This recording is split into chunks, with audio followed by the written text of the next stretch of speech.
Hey everybody, thanks for joining me. This is K, back at it with another K Boxing. Today I want to talk about a couple of topics. One, I want to talk about the face-off in boxing and MMA. The next one I want to talk about is the clickbait about Floyd Mayweather Jr. going broke. Which one do you want to hear first? Let's do the face-off first. The face-off is when two combatants, after they had a press conference, they size each other up. They get in each other's face real close, and then they face the audience, right? And this way, the audience and the world get a chance to size them up as well, because, everybody's excited about the anticipation of the fight that's finna happen, right? Well, lately, the face-off is getting a little out of hand now. Allegedly, two, what do they call them? Influencers. One spit on the other one. I didn't see it, I heard about it. And to be honest with you, I really don't want to see that. Is that a good look? No, it's not. Because when you're standing up there, it's all for show. It's you're not supposed to put your hands on the other person, let alone spit on them. Now, spitting on them make you want to kill that MF because that's something you don't do. And then you get the pushing and the slapping and all that. What is all that about? Can't you say that for the ring? Because that's where you're going to make your money at. You're going to make your money in the ring. You're not going to make any money pushing your opponent off the stage. And what if he hurt himself?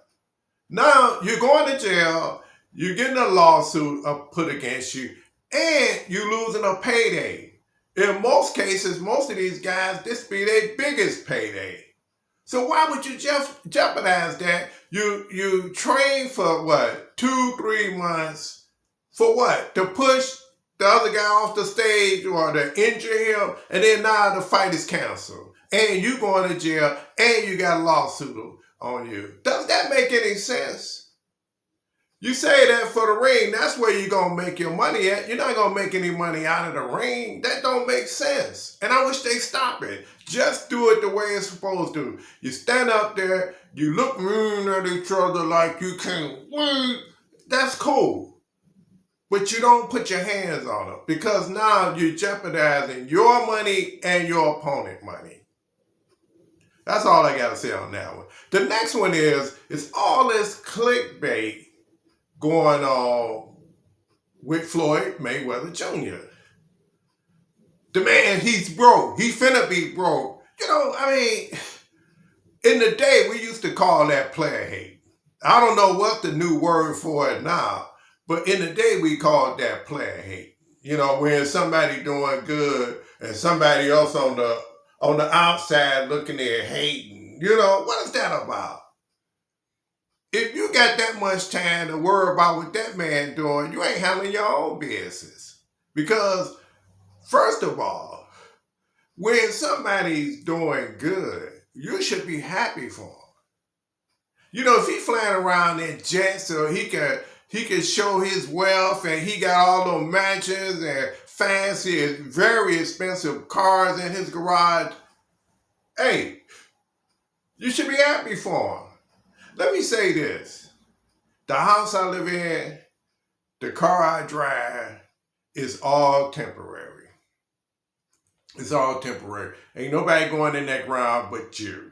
Them cars, the houses, the money, whatever you got stays out here. The only one goes in that ground is you. So you better enjoy while you got it because it's only temporary. When I come on now, man, I enjoy my house. When I drive my truck, I enjoy that truck because I know it's temporary. Somebody else gonna have that truck. Somebody else gonna have the house I live in, unless somebody burn it down or something. But other than that, somebody else gonna have it. It's all temporary. And and for him to have those houses and cars and money and all that. There's a saying, it's better to have love than not to love at all. Meaning, at least he had a chance to enjoy. If he lose everything tomorrow, at least he can say he had it. At least he can say he did it. And that's more than most people can say in their lifetime. Most people will never drive them big Rolls Royces and all them fancy sports cars and all that, flying on private planes and this and that. Most people will never see that. Never. If anything, they're going to be on Southwest, like my black behind. Packed in like sardines, That's how the majority of people live. He live in the 1%. I had a friend that had a lot of things going on, and he lost it all, and he was feeling bad. And I said, man, you shouldn't feel bad. At least you had it. At least you had it. At least you know what it's like to have had it. See, in this world, ain't nothing guaranteed forever. And if you're able to keep it forever, that's beautiful. But, people file for bankruptcy all the time. I did it. Not lately, but some years back, I filed for bankruptcy. I had it going on. And then you're up today and you're down tomorrow. That's why you never look down on people. You might be joining them one day. But again, all this, he finna go broke and he ain't got no money. Well, he got it now. Somebody gave him credit. Just like Michael Jackson. It was all Michael Jackson broke, but he still was getting his, right? So it don't matter. All this stuff is just built on credit anyway. If Bill Gates went to the bank and say, I want all of my $120 million or whatever, they don't have that. They can't give it to them. The only thing they can give them is a note saying that you can get whatever you want, but it doesn't exist. We cannot give you $120 million. We don't have it. But we can give you a note saying that you're good for it. So that's all I got to say on the Floyd Mayweather fiasco. Hey, be happy for the man. Hey, get yours. That's what it's all about. I don't worry about what somebody else got. I worry about what I got. See, when you're too busy worrying about somebody else, hey, you lose focus of what you're trying to accomplish in life. Again, kudos to him. Back to the Jerron Ennis. Did I congratulate him? If I didn't, congratulations, Jerron Ennis, on your win against Stannis. Stannis come across as a classy guy. I liked how he carried himself in the pre-fight interviews. He didn't say anything bad. He kept it very respectful. I like that.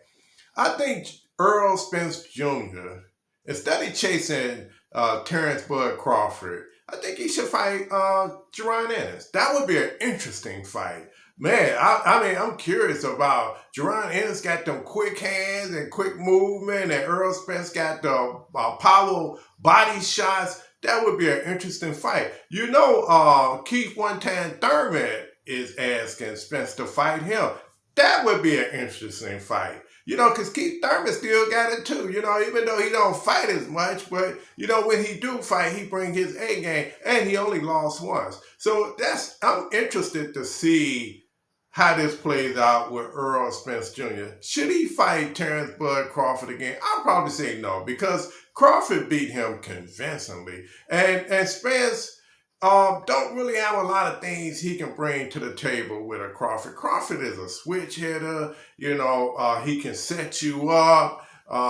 He got, his right hand just as good as the left hand. He got nice power shots. He's patient in the ring. I just think Spence should move on from him.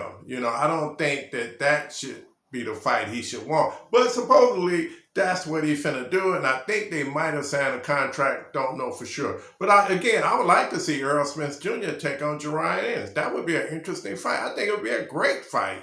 So that's all I have for you. Again, this is Kay, back at it with a new video. Take care, guys.